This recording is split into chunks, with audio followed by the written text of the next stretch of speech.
17 जनवरी 2020 के दिन जब ट्विटर पर एलन मस्क से पूछा गया कि मार्स पर 10 लाख इंसानी आबादी साल 2050 तक बनाना पॉसिबल है, तो जवाब में उन्होंने उसका आंसर पॉजिटिवली हाँ कह कर दिया।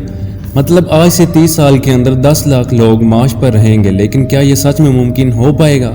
तो सच को जानने के लिए हमें आज की टेक्नोलॉजी को ध्यान में रखना होगा और रियलिस्टिक पता लगाना होगा। तो सबसे पहले हम इसके प्रॉब्लम को देखेंगे और फिर उससे रिलेटेड सॉल्यूशंस को। तो मार्स दुनिया से एवरेजली 10 करोड़ दूर मौजूद है और धरती से वहां पहुंचने के लिए हमें 6 से 8 माह का समय लगेगा, लेकिन आने जाने में ही हमें टोटल 1 साल लग जाएगा। मार्स पर ज्यादा से ज्यादा लोगों को ले जाने के लिए स्पेस एक्स के सबसे एडवांस रॉकेट का इस्तेमाल करना होगा और इस रॉकेट को साल 2018 से बनाया जा रहा है और इसे आप कई बार इस्तेमाल कर सकते हो, यानी ये एक यूजेबल रॉकेट है। ये रॉकेट बेसिकली 2 पार्ट में डिवाइडर है। इसके नीचे वाले हिस्सों को सुपर हैवी बूस्टर कहते हैं, जो रॉकेट को दुनिया से ग्रेविटी तक निकलने में मदद करेगा, और इसका ऊपरी हिस्सा जिसमें इंसान रहेंगे जो ज्यादा से ज्यादा वेट को दुनिया से बाहर ले जाने के लिए कैपेबल होगा। तो लॉन्चिंग के बाद रॉकेट का हिस्सा मेन पार्ट से अलग हो जाएगा, क्योंकि पूरे रॉकेट को दुनिया से स्पेस तक पहुंचाने में ही नीचे वाले का सारा फ्यूल खत्म हो जाएगा और मार्स मिशन को कंटिन्यू करने के लिए दूसरे रॉकेट को इसके साथ जोड़ देना होगा।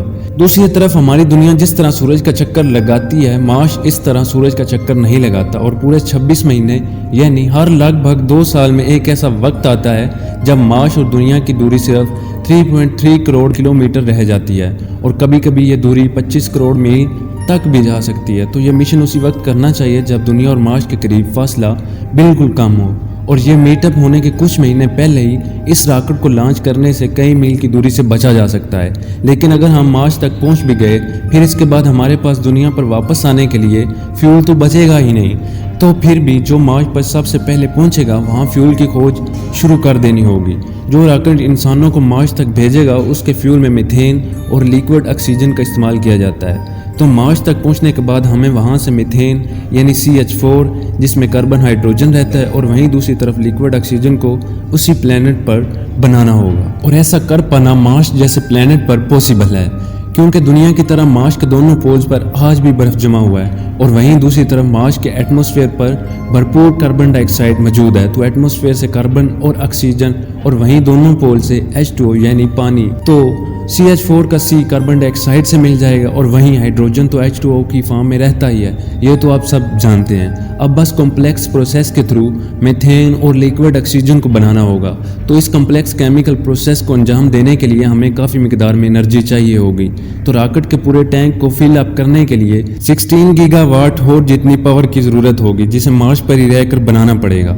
मार्स तक जाने का सबसे शॉर्टकट रास्ता 26 महीनों में एक बार ही मिलता है। तो इन 26 महीनों के अंदर हमें इतनी पावर प्रोड्यूस करनी है, तो हमें constantly 1 megawatt electric power generate करनी होगी। और अगर इतनी एनर्जी को आज की तारीख में सोलर पैनल के थ्रू जनरेट करनी हो, तो इसके लिए 10 से 12 फुटबॉल ग्राउंड के एरिया में फैला हुआ सोलर पैनल इस्तेमाल करना होगा।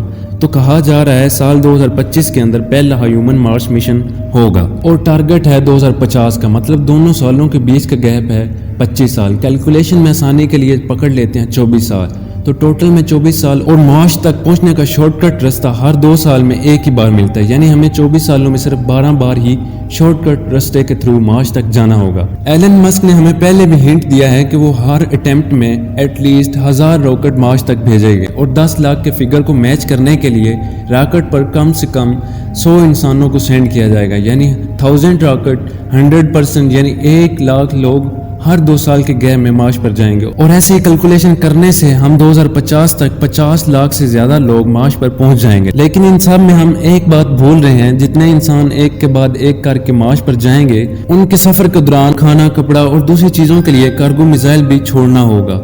एलन मस्क के मुताबिक हर एक रॉकेट शिप जिसमें इंसान जाएंगे उसके साथ कम से कम 100 कार्गो मिसाइल को उनके साथ भेजा जाएगा। तो इस केस में समझ सकते हो कि पूरे 25 सालों में छोटे कार्गो मिसाइल्स ही 1 लाख से ज्यादा लॉन्च करने पड़ेंगे। अगर कैलकुलेशन को सिंपल करें तो कार्गो और ह्यूमन रॉकेट को मिलाकर हर अटेम्प्ट में टोटल 8333 शिप्स को मार्स पर भेजना होगा। इसके अलावा रॉकेट्स को भी रास्ते में रिफ्यूल करने के लिए एडिशनल और भी रॉकेट छोड़ना होंगे, जिसे हमने इस कैलकुलेशन में इन्वॉल्व ही नहीं किया। और इन स्टारशिप्स को बनाने में भी काफ़ी वक्त लगता है। अगर हम आज से ही 2 स्टारशिप एक हफ्ते में बनाएं तो फिर भी 2050 तक सिर्फ 3000 स्टारशिप्स ही बना पाएंगे, जो हमारी ज़रूरत से बहुत ही कम है। और इन सारे रॉकेट्स को बनाने में पैसा बिलियन में नहीं ट्रिलियन में लगेगा। तो अगर आज की टेक्नोलॉजी को ध्यान में रख कर सोचें तो 1 लाख लोगों को 3.3 करोड़ मील की दूरी में 25 सालों में पूरा कर पाना काफ़ी हद तक नामुमकिन लगता है। लेकिन अगर स्पेस टेक्नोलॉजी में कोई बहुत बड़ी चेंजिंग और ग्रोथ हो तो सिर्फ उसी केस में हम 2050 तक मार्स पर इंसानी बस्तियां बसाने में कामयाब हो पाएंगे। और अगर टेक्नोलॉजी में कोई इतना बड़ा चेंज नहीं आया फिर भी हम मार्स पर इंसानी बस्तियां जरूर बसा पाएंगे, मगर वो 2050 नहीं, उसमें ज्यादा समय लग सकता है। हो सकता है थोड़ा लेट हो, लेकिन होगा जरूर। तो जिन चीजों का हमें सोल्यूशन चाहिए वो है मिसाइल बनाना लेकिन कम कॉस्ट में, दूसरा रॉकेट को बहुत ही जल्द बनाना, तीसरा बहुत ही कम वक्त में मार्स तक पहुंचना। ये 3 प्रॉब्लम अगर हम सोल्व कर पाए तो 2050 तक मार्स पर इंसानी बस्तियां बसाने से कोई नहीं रोक सकता। तो आपको क्या लगता है, क्या एलन मस्क 2050 से पहले स्पेस टेक्नोलॉजी में कोई ऐसा इनोवेशन करेंगे जिससे हम 2050 तक ही मार्स पर बस पाएंगे, या फिर अभी इसमें 100 सालों से भी ज्यादा टाइम लगेगा? इसके बारे आपकी क्या राय है, हमें कमेंट करके ज़रूर बताएं। तो दोस्तों आज के लिए बस इतना ही।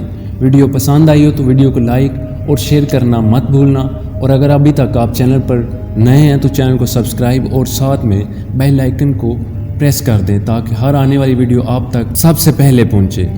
Thanks for watching.